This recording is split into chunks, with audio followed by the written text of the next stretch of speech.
Welcome back to my channel. So today we are going to discuss about histogram and how to make them both manually and using Excel.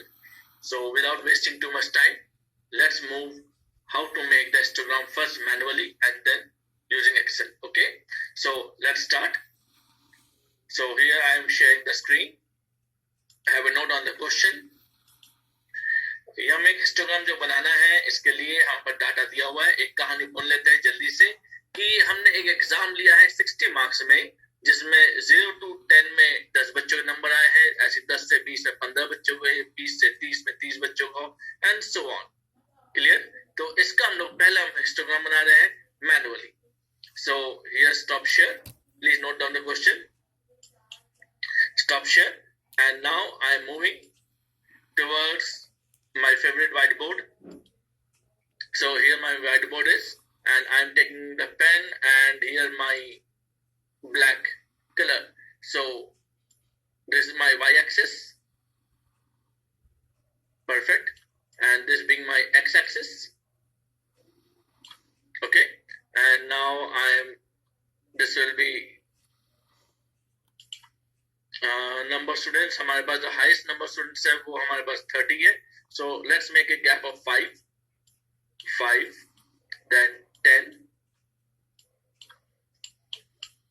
15, 20, 25. It should be equidistant.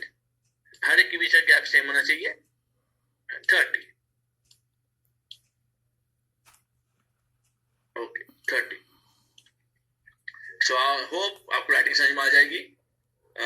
थोड़ी सी गंदी writing जरूर है, लेकिन cooperate. 0 to 10, 10 to 20, 20 to 30, 30 to 40, 40 to 50, and then 50 to 60 last one.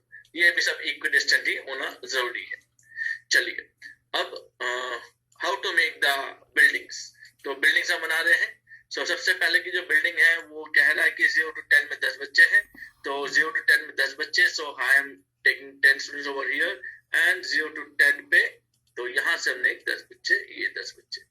Now next point 10 to 20 में 15 students. So 10 to 20 में 15. So I am taking till 15, and then 10 to 20, यहाँ से मैंने 20 और इन दोनों को मैंने जोड़ दिया. सो 10 to 20 में 15. Now 20 to 30 we are having 20 students. So sorry, 30 students. So 30 students. So moving it till 30. Okay, and then यहाँ से हमने 30 points ले लिए, till 30 पे ले गए, और ये हमारा 20 to 30 में 30 students हो गए. Then 30 to 40 we are having 20 students, 20 students. 30 to 40 20 students. So here 30 to 40 and 20 students. Perfectly okay. And then 40 to 50 में हमारे पास 15 students है. 40 to 50 में 15 students. So 15 students I'm taking over from here. 15 students और 40 to 50 में है. So again a vertical line like this. And 50 to 60 में 10 बच्चे हैं. 50 to 60 में 10 बच्चे. बहुत बढ़िया कि 10 से स्टार्ट किया और 10 में खत्म हो गया. So ये एक नॉर्मल फिनोमेना है. हालांकि ऐसा नहीं कि मैंने बनाया, लेकिन नॉर्मल फिनोमेना है कि आप देखेंगे कि कम बच्चे जो होंगे, बच्चों की तादाद, the number of students receiving or getting marks on the higher side will be less. यानी कम बच्चे, ऐसे कम बच्चे आपको मिलेंगे जिनके नंबर्स हायर की तरफ, ज्यादा की तरफ कम होंगे. ऐसे ही आपको इक्वली कम बच्चे मिलेंगे कम नंबर प्राप्त करने वाले. यानी कम नंबर प्राप्त करने वाले बच्चे भी कम होंगे, और ज्यादा नंबर प्राप्त करने वाले बच्चे भी आपको कम मिलेंगे. यानी कि बिलो एवरेज भी कम और अबव एवरेज भी कम. ज्यादातर बच्चे बीच में कंसिडर होते हैं. 20 to 50 के बीच में ही आपको ज्यादा बच्चे आपको दिखेंगे. Am I clear? Okay. ये एक नॉर्मल फिनोमेना देखने को मिलता है. इसे नॉर्मल डिस्ट्रीब्यूशन कहेंगे, जो बहुत ही बाद में हम पढ़ेंगे. खैर, यहाँ तक आपको समझ में आ गया है. चलिए अब हम इसी को हम दोबारा बनाने की कोशिश करते हैं, और इस बार हम एक्सेल का यूज करेंगे. So have a look on my favorite subject Excel. So here I am moving to Excel, और देखिए मैं कितना शानदार से ग्राफ बनाया हुआ है. अब ये ग्राफ बनेगा कैसे, इसके लिए मैंने कुछ स्टेप्स मैंने मार्क कर रखे हैं. तो देखते हैं स्टेप वाइज हम अप्रोच करेंगे. डिलीट कर दिया मैंने. So select the frequency data only. और सिलेक्ट द फ्रीक्वेंसी मैं सिलेक्ट कर लिया frequency data. Step 2, go to insert and click insert column. Frequency bar graph is before you. Okay, देखते हैं फ्रीक्वेंसी बार ग्राफ बनेगा. देखते हैं बनता नहीं बनता. तो हम इंसर्ट पे गए और इंसर्ट में रिकमेंडेड चार्ट्स के सबसे पहले पॉइंट में लिखा हुआ है, कर्सर पे आपको दिख गया होगा, इंसर्ट कॉलम और bar chart. Click and the first one. ये जो आपके सामने जो बना हुआ है इसे हम हिस्टोग्राम नहीं कहेंगे, इसे हम फ्रीक्वेंसी बार ग्राफ कहते हैं. यहाँ पर आपके बीच में गैप्स है. नाउ ये गैप कैसे मिटिगेट होंगे, गैप कैसे खत्म होंगे? So step 3, click right click on any bar and move to format ribbon. Okay, click कर दिया. फॉर्मेट रिबन ऊपर है, फॉर्मेट रिबन फॉर्मेट रिबन ऊपर है. ऊपर क्लिक करते हैं और साइड में फॉर्मेट सिलेक्शन तक पहुंचते हैं. जैसे फॉर्मेट सिलेक्शन को आप क्लिक करेंगे तो आपके पास सामने ये दिखाई देगा गैप विड्थ. ये गैप विड्थ अभी आपको 219% आपको दिख रहा है. Make it 0. आप इस गैप विड्थ को 0 कर दीजिए और देखिए ये 0 पे यानी कि सब के सब एक साथ चिपक जाएंगे. तो ये आपके पास एक हिस्टोग्राम बन चुका है. अगर मैं इसके बाहर आ जाता हूं तो देखते क्या होता है. बाहर आ गया तो ये बेड होल सा ऐसे ही बना रहेगा. Again click on the body में हिस्टोग्राम के पिलर्स पे आपने क्लिक किया और दोबारा से अब आप डिजाइन पे जाइए. या आपके पास ऊपर देखिए डिजाइन और फॉर्मेट आपके सामने खुला हुआ है. आप शेप फिल पे जाइए और कोई भी एक लाइट कलर को चूज कर लीजिए. इससे आपके सामने दिख जाएगी हाँ लाइट कलर आ चुका है. शेप आउटलाइन पे जाइए और इसको ब्लैक कर दीजिए. मैंने ब्लैक कर दिया. तो यानी कि इन सभी पिलर्स पे अब एक आउटलाइन आ चुका है. लेकिन अभी भी प्रॉब्लम वहीं पर ही है, क्योंकि मुझे यहाँ पर एक्स एक्सिस का लाइन और वाई एक्सिस की लाइन मुझे दिख नहीं रहा. तो घबराने की जरूरत नहीं है. आप एक्स एक्सिस पे किसी भी नंबर को राइट क्लिक लेफ्ट क्लिक कीजिए और अब आप जाइए फॉर्मेट एक्सिस पर.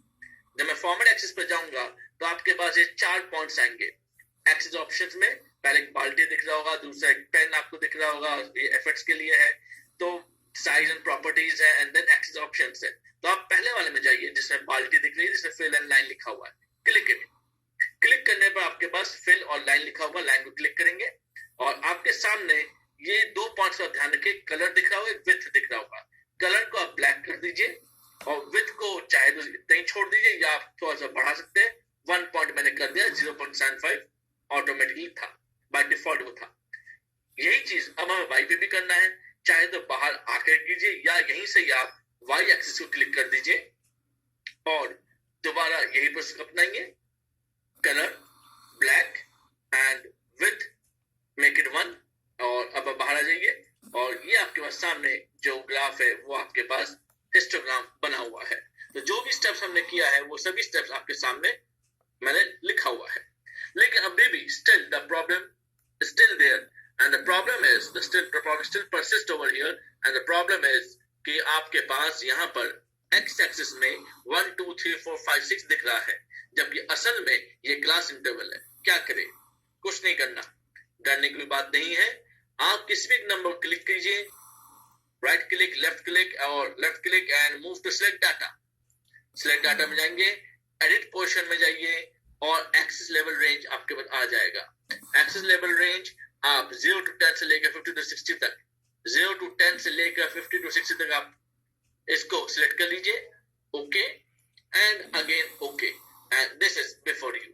तो ये आपके पास एक शानदार चार्ट आपके सामने बन चुका है, हिस्टोग्राम का chart. So this is for today only.